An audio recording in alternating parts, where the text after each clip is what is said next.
Rome, one of the most powerful empires in history, had an army that struck fear into the hearts of its enemies. Yet, who would be brave enough to stand up against them? What made these men become warriors? Not for gold, not for glory, but for freedom. Let's find out. From slaves to warriors. They were born free men, living peaceful lives with families and futures ahead of them. They had never wished to take another life, nor have their hands stained with blood. But then it happened. One moment they were working in the fields, or at their craft, and the next they were surrounded by armed men bearing the emblem of the Roman Empire, tearing them away from everything they held dear and marking them as property, chattel to be bought and sold. For these men, slavery wasn't just a cruel twist of fate. It was a personal affront, a violation of their very essence. They were reduced to nothing more than possessions, denied their names, their identities erased under the cold, hard label of slave. Among them were skilled farmers, artisans, merchants, and even former soldiers, each possessing unique skills and experiences that had once defined their worth as free men. There was Spartacus, a Thracian warrior renowned for his strength and fighting spirit. Before his enslavement, he led his people in battle, a respected leader with a name that struck fear in the hearts of his enemies. Now he was known simply as the property of Lentulus. Then there was Crixus, a fierce Gaul, a giant among men who once roamed the forests of northern Europe with his fellow tribesmen, living a life of freedom and adventure. He too was now a nameless slave. Each man carried the scars of his past, the memories of a life lived with dignity, and the burning desire to reclaim it in the gladiatorial pits. For some, the journey from slavery to gladiator was a brutal awakening. They were thrust into a world where survival meant learning to fight, to kill. Survival meant embracing the role of a gladiator, a profession synonymous with bloodshed and death.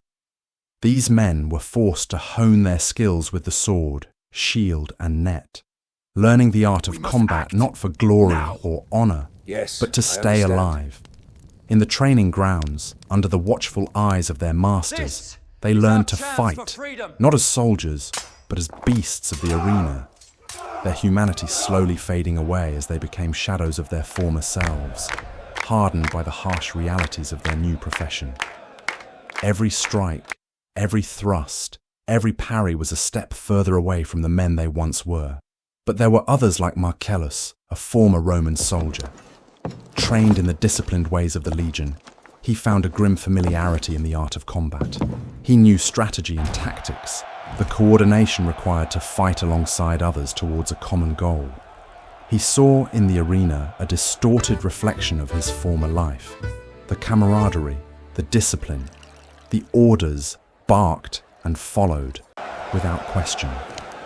For him, being a gladiator wasn't a descent into savagery, but a continuation of a life already lived on the edge. Yet amidst this brutality, a spark of defiance continued to burn. Memories of their past lives flickered like flames in the wind, refusing to be extinguished. The longing for freedom, for a life beyond the brutal confines of the training grounds and the Colosseum, kept them going. This wasn't just about survival anymore. It was about reclaiming their humanity. It was about rebellion, the birth of a rebellion. As the gladiators trained, their resentment grew, nurtured by the echoes of their past and the harsh realities of their present. They were slaves, denied basic human rights, beaten, tortured, and killed for the amusement of the masses. The gladiators yearned for a different life, for a world where they were more than just commodities, where they could walk with their heads held high, and their future was their own to shape.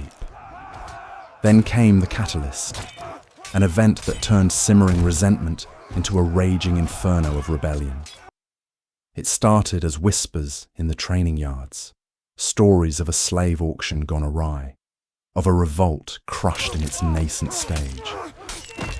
It spoke of a world where slaves united, where they fought back against their oppressors, where they dared to dream of freedom. These tales weren't just stories. They were seeds of inspiration planted in fertile ground, taking root and growing. One evening, as the moon cast long shadows across the training yard, a group of gladiators gathered.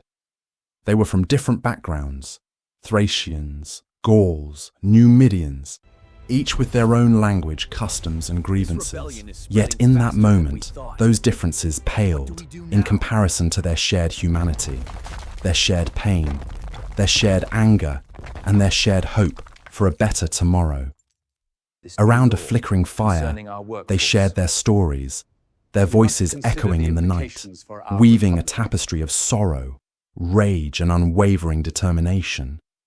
And in the depths of that despair, a plan began to form, a desperate, dangerous gamble for freedom. It was Spartacus who first voiced the idea, his words ringing with the courage born of desperation. He spoke of striking back, of taking the weapons the Romans used to control them and turning them against their masters. The idea spread like wildfire, catching the imaginations of the other gladiators, each finding in it a reflection of their own silent yearnings. They agreed to act when the new moon festival arrived, a time when Rome was at its most vulnerable, when the city's defenses were relaxed and its citizens reveled in the euphoria of celebration. It was the perfect opportunity for an uprising, a chance to strike at the heart of their oppressors while they were at their most vulnerable. A race against time. As the night of the uprising drew near, a sense of urgency gripped the conspirators. They had to be ready, prepared for every eventuality. Weapons had to be hidden, signals coordinated, escape routes planned. Every minute was crucial, every detail important. They couldn't afford to leave anything to chance. In the days leading up to the festival, the gladiators moved with purpose, driven by the ticking clock and the weight of their shared destiny. Under the cover of darkness, they stashed away weapons, shields, and armor, creating a hidden arsenal that would soon become their lifeline. Signals were established, a series of subtle gestures and sounds that would serve as their communication in the chaos to come. Escape routes were plotted, paths through the city's underbelly that would lead them to safety if the uprising failed. Then came the night of the new moon festival, a night that would change the course of their lives forever. The city of Rome was a sea of revelers, the streets filled with laughter, music, and wine. The gladiators, their faces painted with war, their bodies adorned with tattoos of defiance, slipped into the shadows, becoming ghosts amidst the revelry. Their movements were precise, synchronized, the product of weeks of clandestine planning. As the first stroke of midnight echoed across the city, signaling the start of the festival, the gladiators struck. It was a coordinated assault, a symphony of violence that took the citizens of Rome by surprise. The gladiators, once confined to the dusty training grounds, now ruled the streets of Rome. Their anger a tangible force, their determination an unbreakable will. They stormed armories, seizing weapons that had once been used to subjugate them and now would be turned against their oppressors. They fought not just for their freedom, but for the freedom of every enslaved person in Rome. But the Romans, a proud and resilient people, were not easily subdued. The streets soon became battlegrounds, the cries of the dying mingling with the shouts of the living. It was a brutal, bloody affair, a testament to the depths of hatred and despair that had driven the gladiators to rise.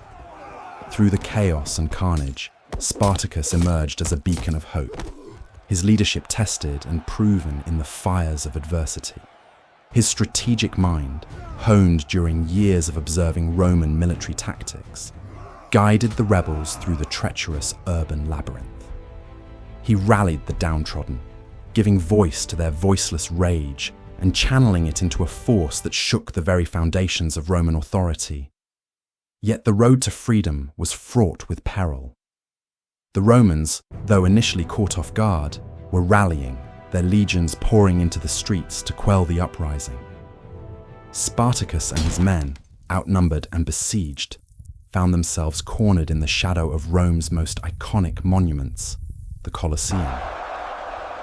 Inside the arena, the air was thick with anticipation. The crowds, a mixture of awestruck spectators and furious citizens, roared with excitement. On one side stood Spartacus and his rebel gladiators, weary but defiant, their faces streaked with dirt and blood, their eyes blazing with the fire of rebellion. On the other side, the might of the Roman army, led by the ruthless Marcus Licinius Crassus, whose face was a mask of cold determination. As the clash of steel echoed through the arena, the fate of Rome hung in the balance. The rebels fought with the fury of those who had nothing left to lose, their every move a testament to their indomitable spirit. Spartacus, with his sword raised high, led the charge, his heart pounding in his chest, his gaze fixed on freedom. The crowd watched in breathless silence, the enormity of the spectacle dawning on them. This was no ordinary battle. It was a clash of wills, a battle for the soul of Rome. Yet despite their valiant efforts, the rebels were outnumbered. One by one they fell, their bodies succumbing to the relentless assault of the Roman legions. Finally, it was just Spartacus left, his sword arm shaking, his breathing heavy, his face a mask of exhaustion and determination. He fought on, refusing to yield, refusing to give up the dream of freedom that had brought him and his fellow gladiators together. But even Spartacus, with his indomitable spirit and unmatched bravery, could not defy the odds forever. As the sun began its slow descent, casting long shadows over the arena, Spartacus, mortally wounded, stumbled, his knees buckling beneath him. The crowd, sensing the end, rose to their feet, their cheers echoing through the ancient structure. But in that moment of Roman triumph, there was a profound irony. They had won a battle, but the war for the hearts and minds of their people was far from over. The spirit of rebellion, ignited by the likes of Spartacus, would continue to burn, waiting for its next chance to rise.